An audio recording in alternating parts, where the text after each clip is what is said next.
What do you think, Lucas, in your perspective, are some of the potential roadblocks to mainstream adoption of Web3 in general?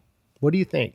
I think like mainstream adoption is sort of inevitable in a way. It's just, I guess, a matter of how fast, sort of, and whether users know that they are actually interacting with it, but or whether or not that aspect is obfuscated, also known as sort of the holy grail of widespread adoption. You're tuned to the ArCast, where we talk about the blockchain on the ArCast and how your data remains the ArCast, where ArDrive is the topic, censorship-resistant permanence. Yeah, we got it. Hello, everyone. Welcome back to the ArCast. This is episode 14 with Lucas Porter-Bakker, who does a ton for ArDrive. He's the director of design, but he does a lot of other stuff, and he's actually designed the logo for this show, amongst other things. So on this episode, we talk about his time in China. We talk about branding and logos and art. And it was a really fun conversation because Lucas is a dude who's very well versed in aesthetics, but technical things. And I really enjoyed talking to him. So enjoy this interview. Inferno is live. If you want to stack those ArDrive tokens, check out ardrive.io/inferno. And if you can upload a gigabyte a week, you'll be in the running. Tell your friends. It's our exciting third user rewards program. Also, shout out to rweave.build. I know I've seen some of you there during the GatherTown meetups. People are making some great projects. So if you have an idea for an rweave app, be sure to check out rweave.build and holler at us on Twitter because there's a lot of great ways you can integrate ArDrive and RFS and just make the process smooth. So speaking of smooth, let's get into it. This is my interview with Lucas Porter-Bakker right here on the ArCast.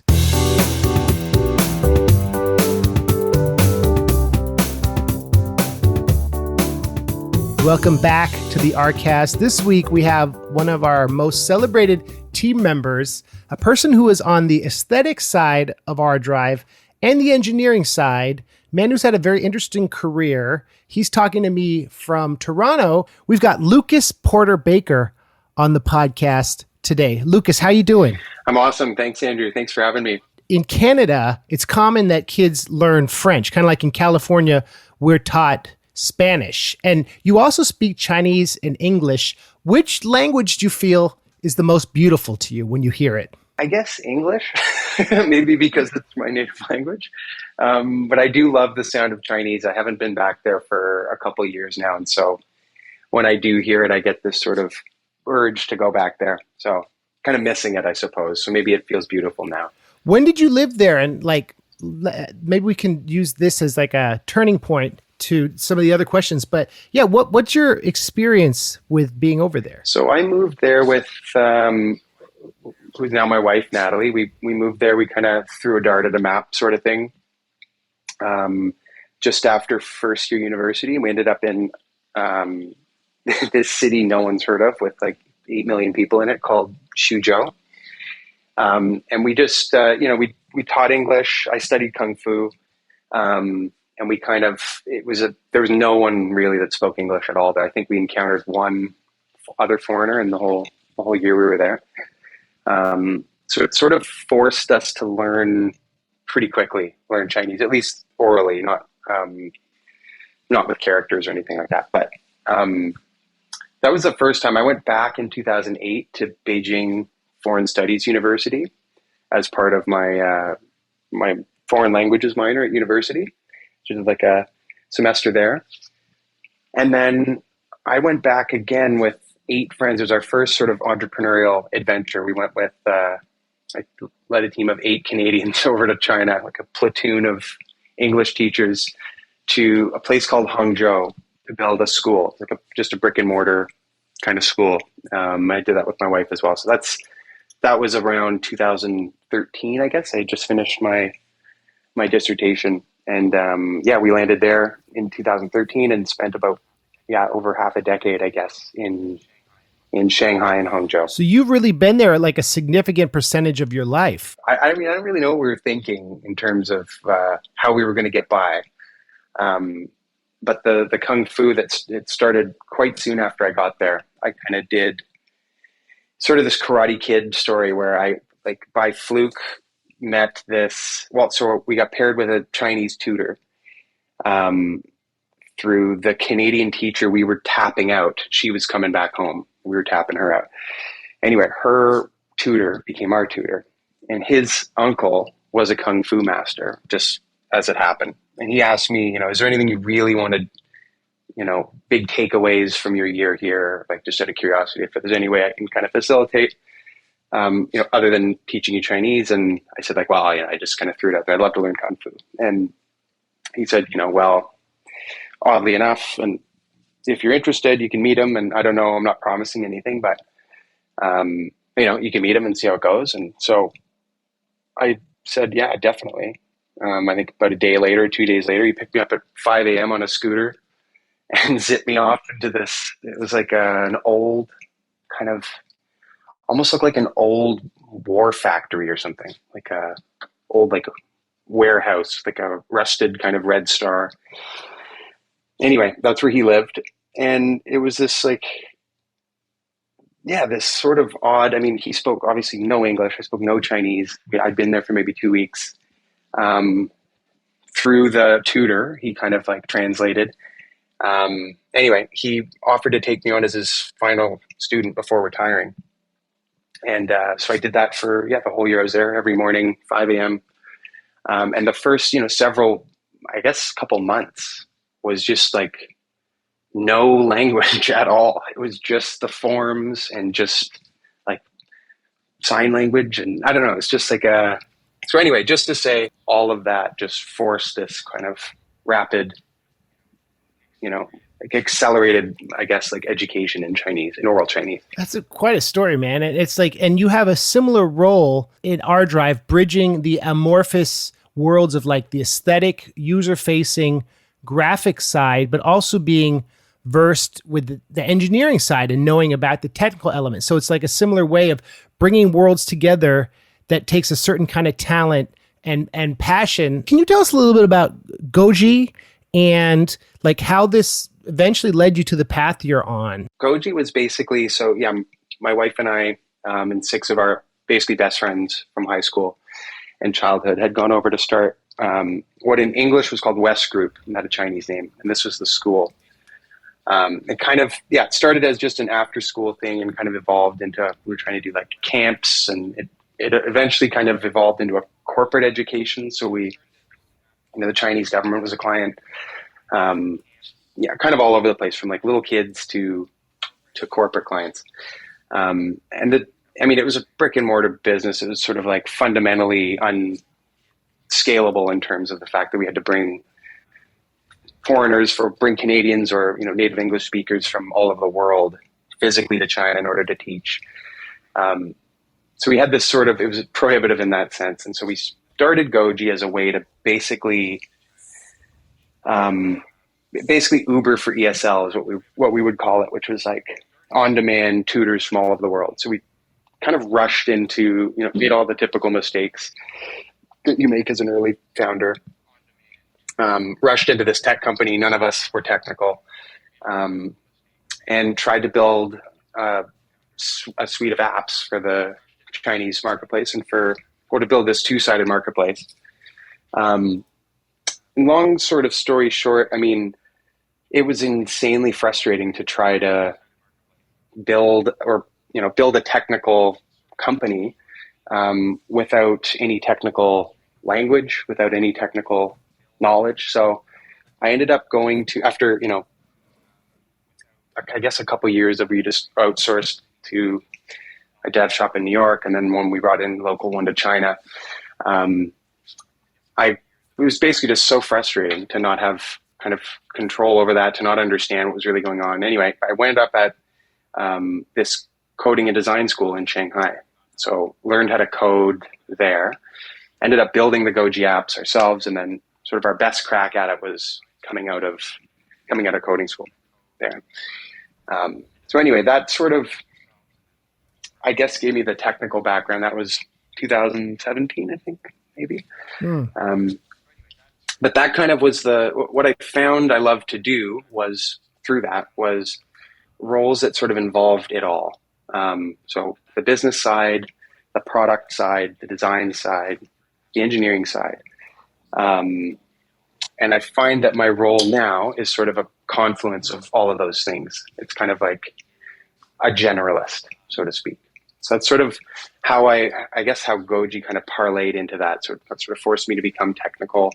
And I guess that's sort of why what seems like an otherwise random, like, I guess, job is what it is. I think it's one of these ones that, I don't know how to say it, like kind of like master of nothing almost, except just being able to kind of do a lot of different things. In a sense, I guess it's speaking several languages, right? This role, you're speaking business, you're speaking, engineering, you're speaking to customers, obviously. So in a way, I guess it's this conduit between all these sort of spheres of the company. Well, the Kung Fu part of your story shows your like dedication to a craft. Like, I'm going to learn how to code. I'm going to learn this ancient martial art, right? Like, I'm going to show up and be up for the adventure that is life. And I feel like all these people I've met through the Arweave community, through my time at RDrive, are these people who have a really unique skill set. And through a confluence of events, they found themselves on this path. And it's also interesting how like the value as an entrepreneur in the world in 2022 and beyond is having a little bit of technical skill, but also having an ability to relate to people, to connect, be able to have like social intelligence. And I think like a little of that goes a long way. And you really don't develop that if you don't travel and don't try new things. And now as a parent, you have 2 kids and you have to balance your time with the company, with your projects, with your entrepreneurial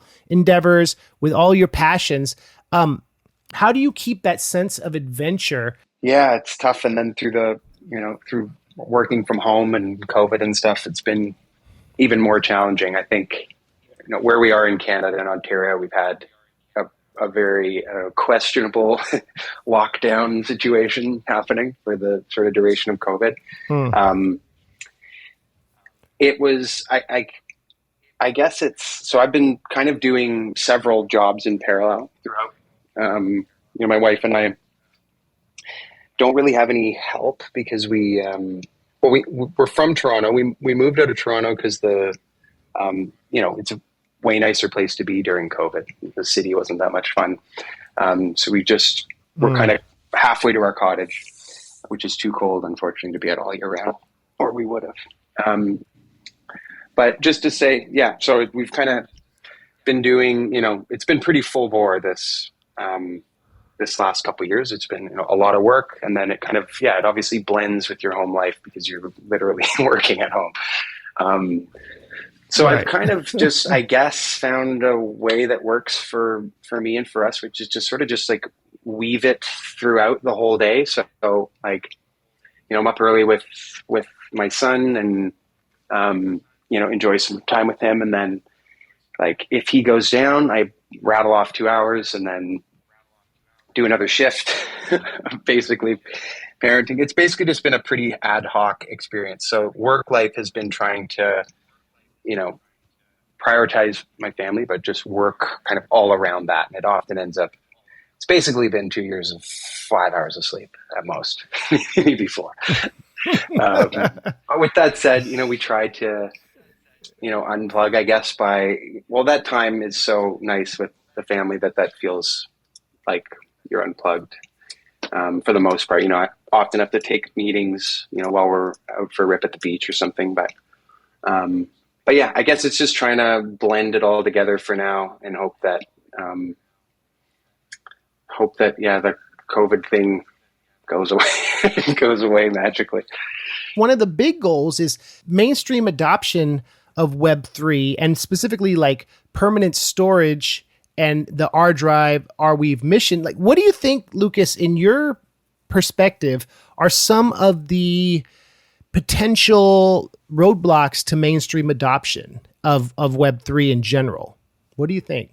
I think like mainstream adoption is sort of inevitable in a way. It's just, I guess, a matter of how fast sort of, and whether users know that they are actually interacting with it. But or whether or not that aspect is obfuscated, also known as sort of the holy grail of widespread adoption. So users not necessarily knowing this is Web3, but benefiting from all the value adds that it provides. So that's kind of, designing for Web3 is often, I often think about it like that. So how to get them the benefits without the compromised, let's say, UX. And so what I think, like, some platforms have had a bit of success so far with, kind of like meeting users where they are. So what their expectations are currently, similar to how, the future of Web3 being interoperable. It's sort of, I think, the linchpin of success the accelerated success of Web3, I feel like kind of involves some interoperability between Web3 and Web2. So it's like integrating with existing things where it can, and then sort of slowly, I don't feel like it has to be all or nothing, at once.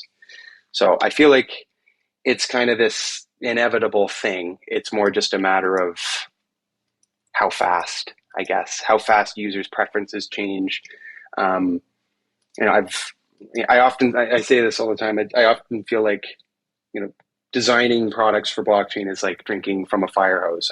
I was, my intro to blockchain actually only happened 2 years ago when I started what became my role as entrepreneur in residence with ArWeave. And this consultant told me that phrase, and I haven't forgot it. It is exactly that. So I think, like, obstacles, I guess, are sort of things that are hindering it. I think, like fluctuating transaction costs, makes it very difficult for users to know how much, something might cost. The sort of technical nature and new jargon, makes it, intimidating to certain demographics. Also unraveling like all these Web 2 kind of crutches, such as sort of like, like undoing the undo button. You can't forget passwords. So having kind of creative fallbacks for all those. I think as far as obstacles go, I think those are, some of them. It obviously depends on the platform or product, but yeah, I think it is sort of inevitable. And I mean, with ArWeave and RDrive, I think ArWeave makes, among other things, makes permanent data possible, sort of enables a new business model, among other things. So, those are massive value adds in terms of utility. And ArDrive, is there to make those accessible on a wide scale. So I think, there's an insane amount of utility there. It's just, I think ArDrive is really primed for widespread adoption of those added benefits. It's like Occam's razor, right? The idea that the simplest answer is the best. You designed recently the Rio logo, which is cool because I'll let you talk about it, but let's talk about the steps that it takes to design a conceptual project, and like what happens when a team gives you feedback that you might not necessarily feel, because ultimately art is kind of subjective. As far as the process goes, not always, but sometimes, as kind of like a thought exercise, I deliberately try to kind of like install creative constraints. I forget her name. There's this great book, and she said something like, what's her name? Dr. something. Anyway, it'll come to me. But basically from, Picasso to Stravinsky, like Frank Lloyd Wright, anyone, it's not, she says something like, it's not this boundaryless creative freedom that inspires new ideas, but like self-imposed and like well-considered constraints. And it makes it harder at first when you're sort of like conceptualizing a new logo, but it often lends to like an originality, so to speak. So I think like with the Rio logo, I started just via some like basic word association about what it was and what it was sort of trying to position itself as. And we came up with like tunnel, portal, kind of gateway, but how to make those not look cheesy. And then we wanted it to appear sort of with this movement, IO is like in and out, obviously, as the domain suggests. We love the idea of playing with negative space. That was a preference. but we also wanted it to read as IO. And finally, as an homage to the permanent memory and what has become, a symbol of the RWeave ecosystem, it would be great to throw an elephant in there somehow, but ideally to sort of have people see that after the IO. So that was sort of like, I guess the canvas at first. It was just this big dump of things that were like, okay, how do we how do we get all of that into one little thing that isn't overcomplicated? So we were thinking, okay, we can use a slash, but then it left the IO kind of looking like a 10. So it was like, do we make the I lowercase? And lowercase i's don't always look great. A dot and a slash was okay, but then it didn't look like the URL. And then, beyond that, it was like RIO is the center of this ecosystem, right? But it can't look centralized. So I don't know, it's just, there's tons of these kind of design challenges, I guess you could say, that made it really challenging. And I think, we came up with something that somehow I think ticks all those boxes. It's a work in progress, but, I think, it was certainly not without everyone's feedback. So, and on that point to the second part of your question, I mean, it was, it can sometimes, I guess the problem is when people don't feel like their feedback kind of came through in the end result. And it's tough when there's tons of people weighing in you can't possibly, like get it all through or get it all out there. So I don't know, I guess it's more fun when it's collaborative, I think, but it doesn't always work depending on what the group is. So I guess that's why sometimes I don't do that. I felt with this group, it was certainly, it's a very collaborative team. We're all pretty close, so I thought it would work, and it kind of did, I think so. If you go to Twitter, r_IO_network, you can see it. It's in the logo there, but it's a really cool design, and I think you explain that well, like how you had to balance all these things. And from what I've heard about Kung Fu, like it's all about balancing within the elements of nature, right? Like that's what I remember hearing about. It's about paying respect to the natural world and finding grace and peace inside of all that. Am I wrong with that, or is that just something like I maybe saw in a movie? I mean, it's probably been in a movie, but I think that's probably because it's definitely got some truth to it for sure. It's about finding harmony between like all these requirements for the project, and the best logos are simple and effective, and you see it and you know what it promotes, and kind of the elephant emoji, you see it if people have it next to their names on Twitter, it means they're part of the RWeave ecosystem. So like a great brand incorporates all these things. So my question then for you, Lucas, is what are some of your favorite logos of all time that you're a fan of? And these may or may not be ones you design, but can you think of a few that when you're like, oh, those are dope logos? Yeah, it's really tough. I mean, I guess it depends on, I think a logo obviously is like maybe not obviously, but is a sort of a vehicle for, an emotion you get often with that brand or that product, whether it's trust or quality or whatever the sort of attribute is, you see a logo and you connect with what it provides. And so I think, you can have logos that are your favorite because they are products you use, or ones you just purely appreciate for design's sake. So, so I don't know. I think I love, as you said, simplicity. You'd be remiss to not, have Nike somewhere on that list. The classic sort of simple, iconic swoosh. So simple logos like that, I think are, often they're very difficult to be original now, though, of course. There was this kind of golden age of advertising and branding in the 60s and I guess like 50s, 60s, 70s. Like basically no shape isn't used. So it's kind of how do companies re-envision things and end up using them, so, but with Nike, that's sort of, they just have owned that. They've come up with a name for the shape even. So yeah, I think that's an awesome logo. I love logos that have layers of meaning to them. Apple, obviously, one being, I mean, I guess these are maybe afterthoughts, but the bite out of it, whether that's a bite like a play on words with like BYTES, or whether it's like a Garden of Eden thing, or like the apple of knowledge, whatever it is, it's on its own still simple, still recognizable and iconic. So I think that's an awesome logo because it's simple, but it's got all this, I mean, it's insanely simple, but it has all of this kind of layered meaning.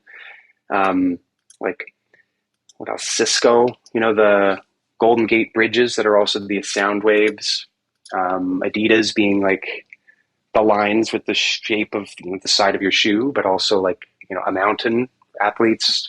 Obvious ones like FedEx, the arrow between the E and the X. I think like those types of logos, I love when I just see logos that are almost have Easter eggs in them. Like you kind of discover later these like extra qualities to them that they don't need to convey what they, or to serve the purpose they do, but they're sort of there for art's sake for later. So I love logos like that.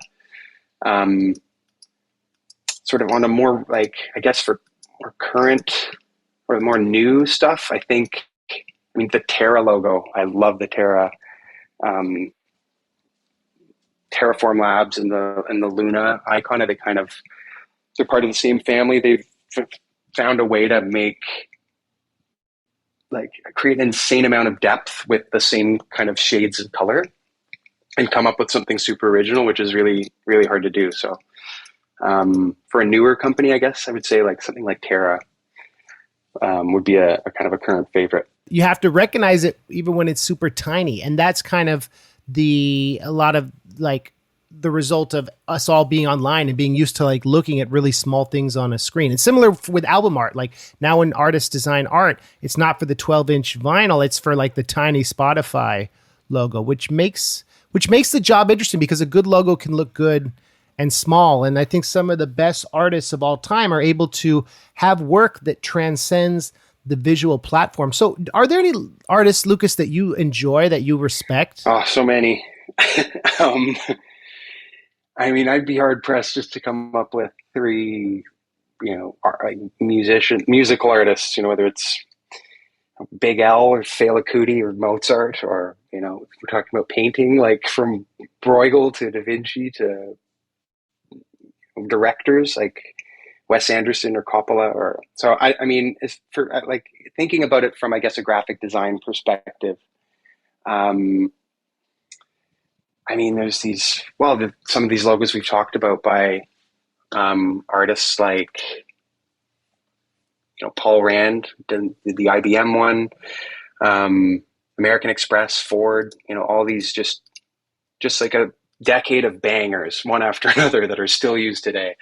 But I think, I guess one that's super interesting, I think, is Paul Renner, who developed a font, I think it was in the 1920s, this German typographic artist that developed Futura, this font, which I guess I obviously I didn't follow him as an artist, but I guess you're mentioning sort of a lasting impact that someone's work has created. And it's just crazy how many brands have used that same font. And a font is obviously such a huge part of a brand. So, and even, across, or even within the same market, like across ends of the sort of spectrum, like, Volkswagen, which is obviously like like a people's car, and then Mercedes, which is like the high sort of like a premium, I guess, like version of it. So like spanning, I don't know, like Dolce & Gabbana, Louis Vuitton, Nike, Supreme, like Red Bull, Domino's, PayPal, FedEx, like all using this one font that this guy came up with in the 20s. I think that's just incredible. And I mean, the list goes on. That's probably just the tip of the iceberg. So I think, yeah, I guess as far as graphic design is concerned, I think for someone to come up with something and like that's 1920 to 2020, that's like 100 years of relevance. um, across across like myriad industries, and within those industries and spaces, like different types of customers. Or so I don't know. I think that's just an incredible impact you can have through just something like a font. It's interesting you mentioned Futura because I use Futura Bold for like when I'm doing the YouTube stuff for RDrive or some of the social media content, because I felt like it's the closest thing to the RDrive font. I know it's a little different, but like I see that in our logo a little bit, which you picked that font and everything, right? Yeah, the RDrive logo was actually a lot of the heavy lifting was done by a community member before I got to RDrive about a year ago. But I kind of finished it off, and we decided to go with the font that it is now. Yeah, which isn't Futura, but it's close. So we were talking a little bit before the interview about the throwback aesthetic in Web3 branding, and I kind of proposed to you over Slack that my theory is that the utility Web3 technology kind of has this vaporwave, like late Y2K aesthetic style, whereas the like CryptoPunk NFT pixelated style seems to be, to me, more related to like the speculative side of Web3, whereas, like I said, the Y2K late 90s aesthetic feels like it's more about the utility. What do you think of this assessment? Am I way off, or do you see some threads of maybe there's some patterns here? Yeah, it's a really interesting question. I mean, I guess I think it can kind of be both. Like I certainly, it almost feels like it's so much of it is speculative at this point. Even the stuff with utility. So I guess it's all speculative in a way. I certainly see the beginnings of. I mean, it makes sense that the beginnings of like Ethereum, had, or well, I mean, when I think of vaporwave, I sort of have this like conjures this sort of like haunting kind of like twisted aesthetic of like nostalgia and decay and kind of like collapse. And so I think like purely from like a symbolic sense, I mean, that sort of is the foundation for what a lot of this Web3 world came from, right? Or stood to sort of correct. So you can kind of see why but I guess it predates it to a degree, right? Vaporwave as like a musical sort of subgenre, right? Yeah. I feel like I started hearing about vaporwave in like 10 years ago about. I mean, I guess Y2K has a similar sort of had a similar, I guess, like groundwork that it painted, right? Of Y2K being like, the whole worldwide infrastructure sort of collapsing from industries, from every type of industry. So it's sort of, it's I think it makes sense as a precursor. I guess on the speculative side, I feel like it all is this point now. You certainly see vaporwave style things going on in the super speculative stuff, like Olympus DAO, has those like, or at least the old version of it had the like Greek columns superimposed on like the gradient, like kind of paint gradients, and I guess sometimes it has this like glitch art. So I think it's kind of all a big pile now, almost. Or it's all sort of like converge. Do you know the movie or the book Ready Player One? Are you familiar with that? Yeah. What I think it's interesting, there's connections here because we're trying to make sense of like the semi-recent past by remixing it, retelling it, reinterpreting it. I feel like hip hop does something similar, right? With like sampling. Well, any art form that does sampling. And if we try to figure out what the zeitgeist of this fusion is, it's really, we're kind of a generation that's kind of confused and lost, but also very hopeful that this technology will solve a lot of the like hegemonic problems of the past. So, and you make an interesting point that like to try to discern between certain brands of aesthetics is not really helpful because it's such an amalgamation, right? It's interesting too to see if you really go down the rabbit hole. You can find basically like pretty much every big kind of like Web3 brand that you'd know about has probably like a 95% correlation um, to a logo brand developed in the 1960s. Like it's pretty crazy actually. Like 99% similar to a logo, or no changes at all, or it's just been flipped on its axis, the central axis 90 degrees. Um, so it is this, like, I guess, and where do you stand on, like, what is okay with that, right? Like it's an interesting, I guess, talk to have on, when is it okay to, or I guess, like, what's the distinction between stealing and copying, um, and in the music, from through a musical lens, like sampling, and like, is it stealing when you didn't know that, like, everything's in your head, right? So your whole life experience is you're drawing on. So, there's been countless times where I've, developed a logo, and then, or developed a concept and just screenshot and thrown it in Google Images and gone, oh my God, there is a logo that looks exactly like that. I can't do that. So, like, where does those come from? You pick them up somewhere, right? You see them. I guess, where do you draw the line on remixing old when there's not much originality left to be had in a certain space?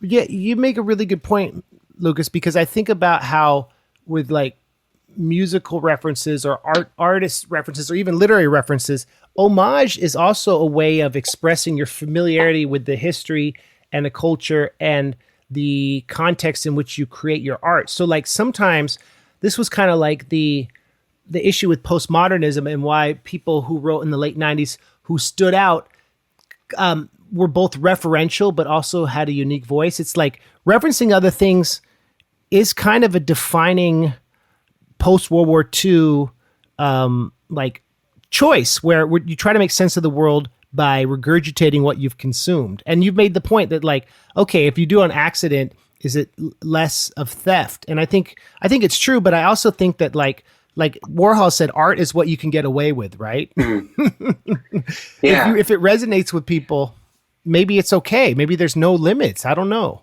I'm not a lawyer though, so we shouldn't involve any of them. I mean, I think they'd have a different opinion, but yeah, no, it's true. Shout out to our lawyer Tim. Yeah, no, it's true. It is what you can get away. I mean, like the Airbnb logo is a classic example. It's literally identical to this, like, Japanese, like, drive-in theater brand, like, identical.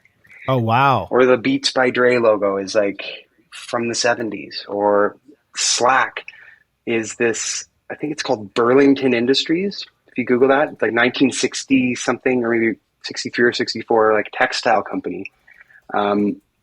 And that one's even crazier because the early version of Slack's logo matches the early version of theirs, and their V2 matches Slack's V2. It's just like, that feels like a little bit of a stretch. Like, they couldn't have, in isolation, done both of those in a vacuum. I don't know. Just conjecture, but it definitely feels like, yeah, it's what you can. Or Uber is a really great example. Like, just a 90-degree flip on its central axis of this, like, construction company from the 60s. So yeah, I mean, I think I agree with Warhol that it seems like at least the consensus appears to be what you can get away with. Whatever brands take hold of the popular imagination, because that's such a hard thing to do, those kind of win in this Darwinian struggle. And it goes back to Richard Dawkins' original coining of the meme term, right? It's like evolutionary. Like, if my company has more cultural prominence, I guess I win. Like, yeah, I can afford a better lawyer. Yeah, man. You've given us a lot of your time, which I really appreciate. And I'll wrap it up with this last question. I had a few, but I feel like I can combine them. I guess we've touched on the culture of working at RDrive, and I was wondering if, like, what do you think, Lucas, is special about RDrive, and how would you sum up your role there? Yeah, it's it's a question my mom asks me all the time, and I still can't answer it. Not to sound, it's a bit of everything. I guess it's like, I kind of see it as Swiss Army knife sort of role that lives sort of, I guess, in the design corner, but is very collaborative by nature with all the other aspects of the business. So design, product, interfacing with engineers, with customers, with marketing. So kind of a bit of everything, which is what I find sort of so exciting about it. As far as RDrive goes, I mean, it's an awesome team of just diverse team of people from, like a huge age gap, huge geography gap, super smart people. What's pretty unique about it for me is working with, it's very strong on the engineering side. So it's definitely my first experience working with mainly engineers, which is cool, and I'm learning a lot, but yeah.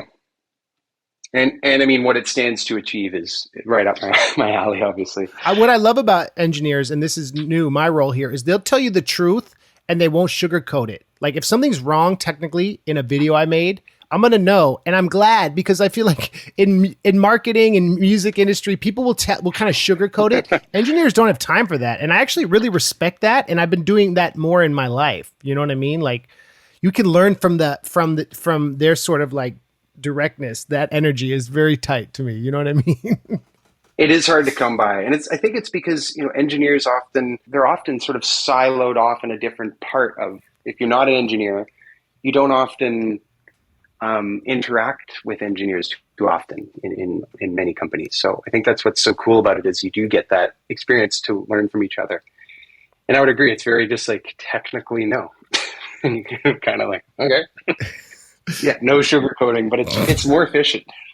Oh yeah, it's why they've had, but why it's been interesting seeing the successes that have come along, because people are getting stuff done, and we are all perpetual students. And you had this great quote on your Crunchbase profile where you describe yourself as the perpetual student. So we can end with this question, Lucas. If you are the perpetual student who is then teaching a course on life, what famous person from history would be your TA? Maybe Yuval Noah Harari, who's the author of *Sapiens* and the other two, *Lessons for the 21st Century* and *Homo Deus*.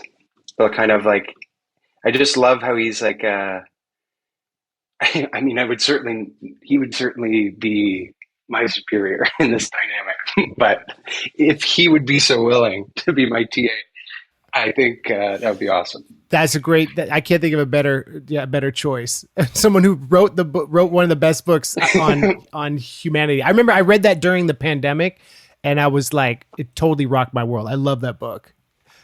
I'd take that class. I'd sign up. Yeah. He just knows everything. I'll let him do the talking. You'd be the TA, maybe. Yeah, for sure.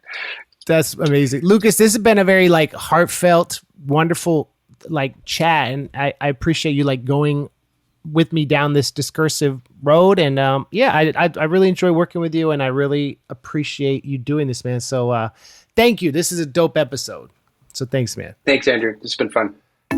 Thank you, Lucas. We'll be back in 2 weeks with episode 15 of the ArCast. Be sure to follow us on Twitter, Instagram, Facebook, YouTube, and join us in the Discord to keep the discussion going. Be sure to check out Inferno, and we'll see you in 2 weeks. I'm Andrew, and this has been the ArCast.